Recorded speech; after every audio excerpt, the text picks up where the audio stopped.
So I'm here with Jerri, and she is from Thailand, and we're talking about islands.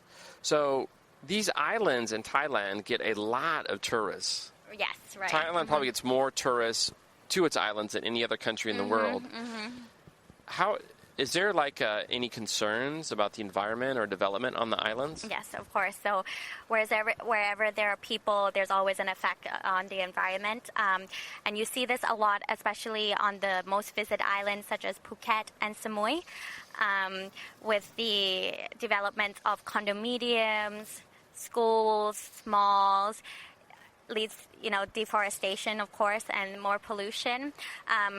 You also see the effects more on the more vulnerable islands, like the smaller islands, such as I think called Phi Phi or Koh Lanta. All of the islands used to be full of trees and used to be national parks, and now with the people taking speedboats and everything, you really see the oils on the sea. The coral reefs are not as colorful as they should be. All the plastic that comes with, getting food boxes, plastic straws. Yeah, and you really see the ecosystem in the sea are affected. Yeah, that's really tough. That's a problem that we have to solve everywhere in the world, it seems like, especially the plastic. Yeah, that reminds me of Easter Island, which is, famous in Chile for its really large stone monuments, like the stone faces.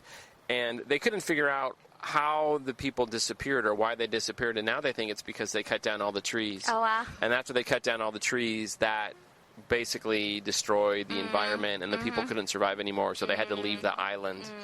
So islands really are vulnerable, especially with their trees, right? Yeah, absolutely. That's one of the reasons I really like go-ekट. Yeah. Because you can only develop on one side of the road. Yeah. So there's a road around the island, and if it's on the beach side, you can develop, but anything inland on the other side of the road, there's pretty much no development. Yeah. Yes. But there are also, on the positive side, you see, when there are things bad things happening to environment, you see innovation, people actually coming up with ideas. So a lot of hotel chains, for example, are becoming more sustainable. They're incorporating metal straws, paper straws. So you do see some changes, but there's a long way to go. Yeah, I think that's a great point. Eventually business can find a solution. Yeah, it's in their best interest, right? Oh, that's really nice. So what about the economy? So I guess the biggest jobs are the resorts?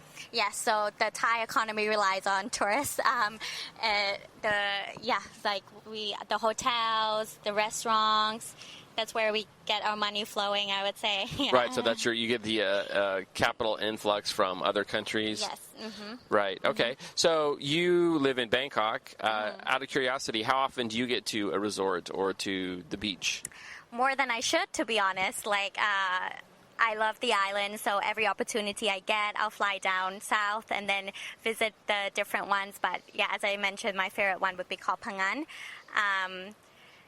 Yeah. Can you fly directly from Bangkok to Go Phangan? Yes. Not directly, but you can fly to the mainland, which is Surat Thani. And it's actually nice just to spend a day there because Surat Thani, there's a culture there, and then you get to try the authentic southern food before you actually go to the islands, and it becomes a little bit more Western, with the taste and everything. So that's my recommendation. And then the next day you can just go to the pier and take a ferry to the different islands you want to go to. Oh, wow. So I definitely want to take your advice.